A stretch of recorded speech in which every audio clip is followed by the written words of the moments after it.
দোয়া চাওয়াও সুন্নাহ, দোয়া করাও সুন্নাহ। বুঝতে পেরেছেন? দোয়া নিজের জন্য করবেন, অন্যের জন্য করবেন। রাজি আছেন তো? অনেকে বলে, হুজুর আমার দোয়া আমি করব, আমি আরেকজনের জন্য করব কেন? ওনারটা উনি করুক, আমারটা আমি করি। এরকম কথা আছে না নাই? না, অন্যের জন্য দোয়া করবেন, এতে লাভ আছে। আপনি যখন কারোর জন্য দোয়া করেন, ফেরেশতারা আল্লাহর কাছে দোয়া করতে থাকে, আল্লাহ যেই দোয়া সে তার ভাইয়ের জন্য করলো, আগে দোয়াটা তার নিজের জন্য কবুল করে নাও। মা মিন মুসলিম ইয়াদউ লিআখিহিল মুসলিম বিযাহরিল গায়ব ইল্লা ক্বালাল মালাক ওয়ালাকা বিমিসলিন। ফেরেশতারা বলে ওয়ালাকা বিমিসলিন।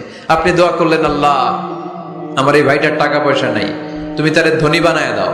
ফেরেশতারা তখন বলে ওয়ালাকা বিমিসলিন, মানে আল্লাহ যিনি দোয়া করতেছে আগে তারে ধনী বানিয়ে দাও। সুবহানাল্লাহ কইতে পারলেন না?